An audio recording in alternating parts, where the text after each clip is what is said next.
Assalamualaikum warahmatullahi wabarakatuh. Pada kesempatan kali ini, saya akan menjelaskan kembali terkait unsur-unsur dan operasi aljabar yang pernah kalian pelajari di kelas 7. Ketika kita diminta untuk menganalisis unsur-unsur aljabar, maka akan lebih mudah ketika kita ubah dulu bentuk aljabar ini.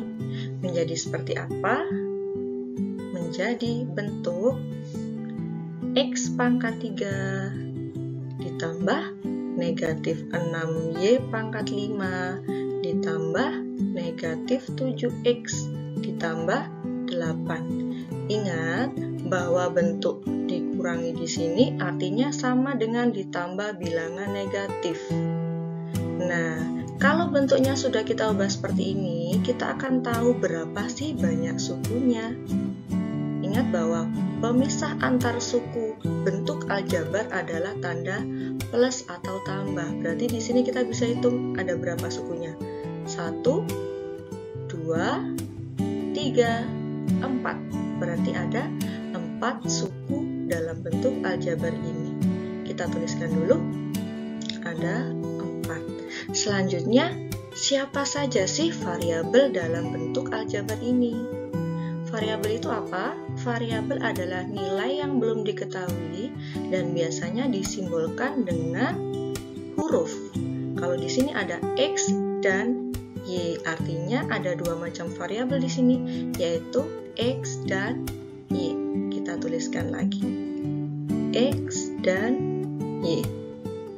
Nah, selanjutnya, berapa derajat dari bentuk aljabar ini? Derajat adalah pangkat tertinggi dari variabel. Kita lihat satu-satu. Di sini X pangkatnya 3, di sini Y pangkatnya 5, dan di sini kalau tidak ditulis artinya X pangkat 1.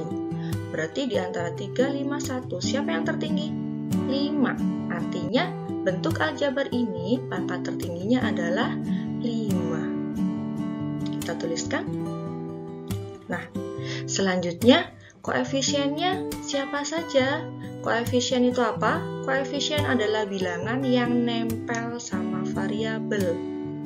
Nah, kalau nggak ditulis di sini sama ya, artinya di sini variabelnya, koefisiennya adalah 1. Kita tambahkan biar lebih mudah. Di sini 1. Nah, berarti kita punya berapa saja koefisiennya?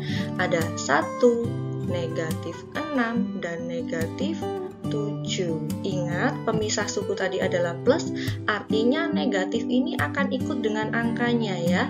Berarti kita punya koefisien antara lain 1, negatif 6, dan negatif 7. Nah, selanjutnya siapa sih konstantanya? Kalau tadi koefisien itu bilangan yang nempel variabel, sekarang konstanta itu bilangan yang sendirian. Di sini ada positif 8, artinya konstantanya siapa? 8. Oke, kita tuliskan. Nah, seperti ini ya. Itu untuk unsur-unsur aljabar. Selanjutnya, operasi pada aljabar. Untuk operasi tambah dan kurang, kapan bisa dilakukan? Kalau dia adalah sukunya sejenis. Apa itu suku sejenis? Suku sejenis itu suku yang memiliki variabel dengan pangkat yang sama. Atau selain ini bisa juga sesama konstanta. Contoh, misal di bentuk yang pertama, negatif 7A dikurangi 6 tambah 5A tambah 3. Nah, di sini variabelnya hanya 1, yaitu A. Kemudian pangkatnya kebetulan sama-sama 1, artinya negatif 7A dan 5A itu suku yang sejenis. Saya kasih tanda ya. Nah, negatif 7A dan 5A itu sejenis. Kita operasikan. Negatif 7 tambah 5 berarti negatif 2A. Nah, selanjutnya yang sejenis lagi siapa? Ini. Negatif 6 dan positif 3. Berarti berapa? Dikurangi 3. Berarti di sini kita punya bentuk sederhana dari negatif 7A dikurangi 6 tambah 5A tambah 3 adalah negatif 2A dikurangi 3. Selanjutnya, bentuk kedua sama, di sini masih hanya satu variabel, tapi kok pangkatnya sudah beda ya? Nah, artinya mereka beda jenis ya. Nah, siapa saja yang sejenis? Kita beri tanda dulu. Yang sejenis adalah positif 2B dan positif B. Kemudian ada lagi yaitu negatif 9 dan positif 5. Nah, ini nggak ada temannya. Kalau nggak ada temannya berarti langsung ditulis seperti itu. Berarti kita punya bentuk sederhananya adalah 4B pangkat 5. Kemudian 2B, positif 2B ditambah positif 1B.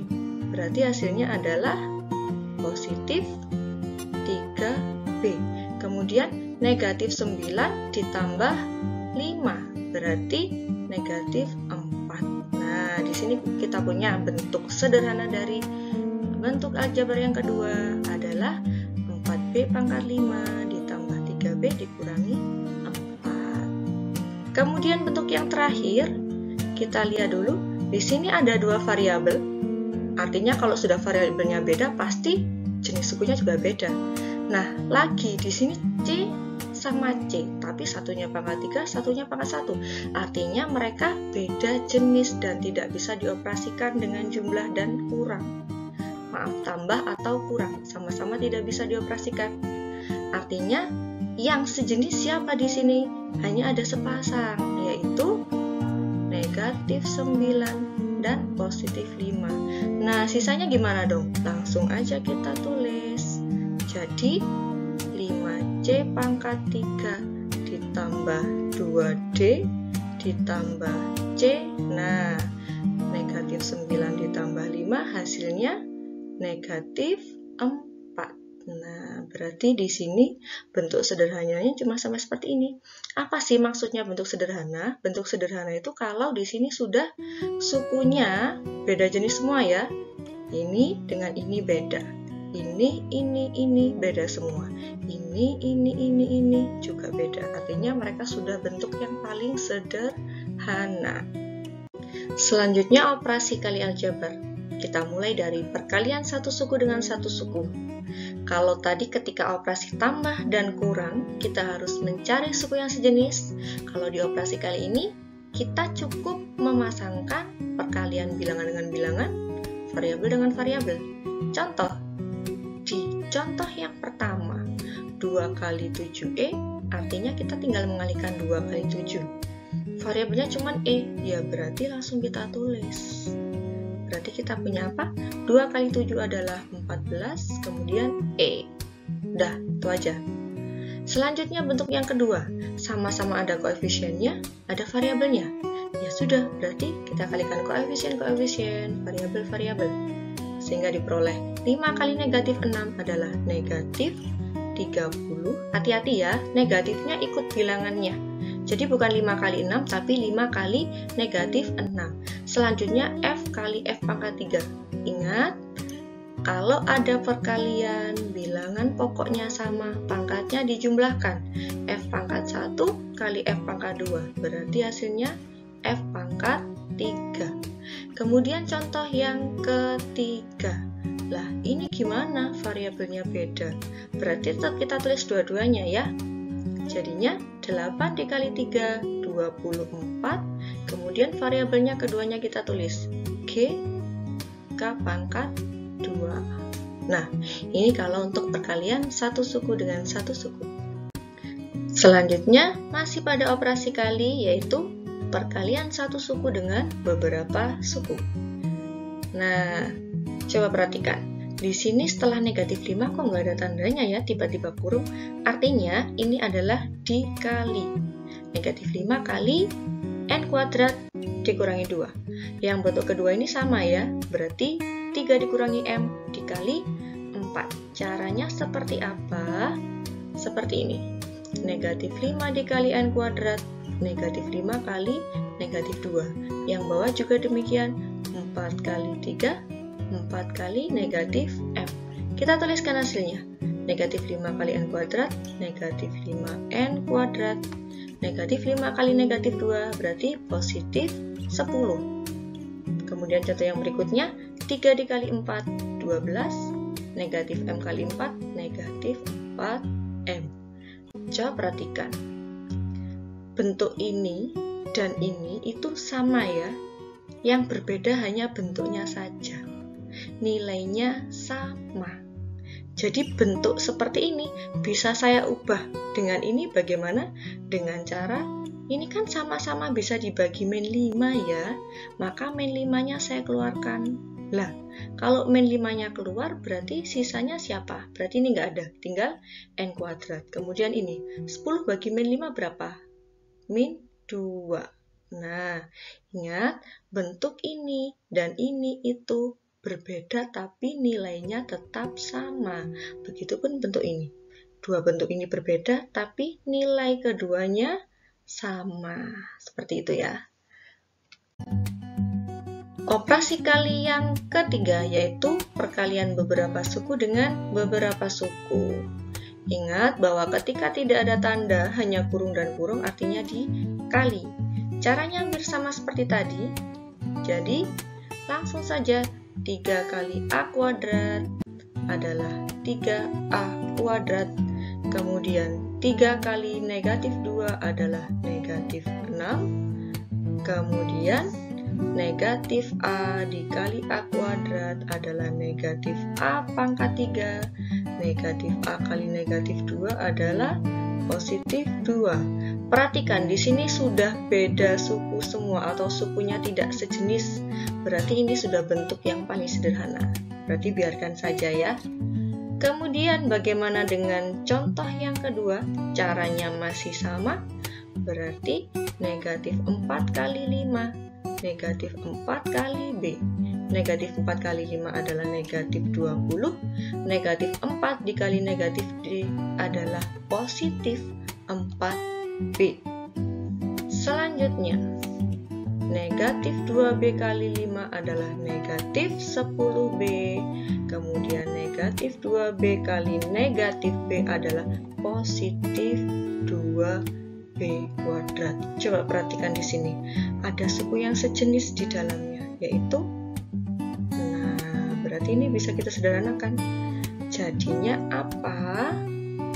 Negatif 20 positif 4 dikurangi 10 berarti negatif 6B ditambah 2B kuadrat. Seperti ini ya. Selanjutnya operasi bagi aljabar. Ingat bahwa bagi dan kali itu hampir sama ya. Jadi kalau tadi dikali bilangan kali bilangan, variabel kali variabel, di sini juga demikian. Ketika pembagian berarti bilangan bagi bilangan, variabel bagi variabel. Lah 4 dibagi 6 tidak habis, tapi bisa kita sederhanakan. Sama-sama dibagi 2. Jadinya berapa? Berarti dibagi 2, 4 bagi 2 adalah 2. Kemudian 6 bagi 2 adalah 3. Selanjutnya ada R pangkat 7 dibagi R pangkat 2. Tadi kalau dikali pangkatnya ditambah, kalau dibagi pangkatnya dikurangi. R pangkat 7, 7-nya dikurangi dengan 2. Berarti tinggal R pangkat 5. Nah, karena di sini sudah dikurangi dengan yang atas, berarti yang bawah habis ya. Tinggal R pangkat 5 yang di atas. Sekarang bagaimana dengan contoh yang kedua? Nah, masih hampir sama. Nah, tapi di sini 8 dibagi 2 kok habis ya? 8 bagi 2 hasilnya 4. Kita tulis dulu. Nah, kemudian R pangkat 5 dibagi R pangkat 2. Pangkatnya kita kurangkan, tinggal R pangkat 3. Nah, ini bagaimana ini T-nya sendirian ya, atas nggak punya. Nah, berarti biarkan tetap di bawah.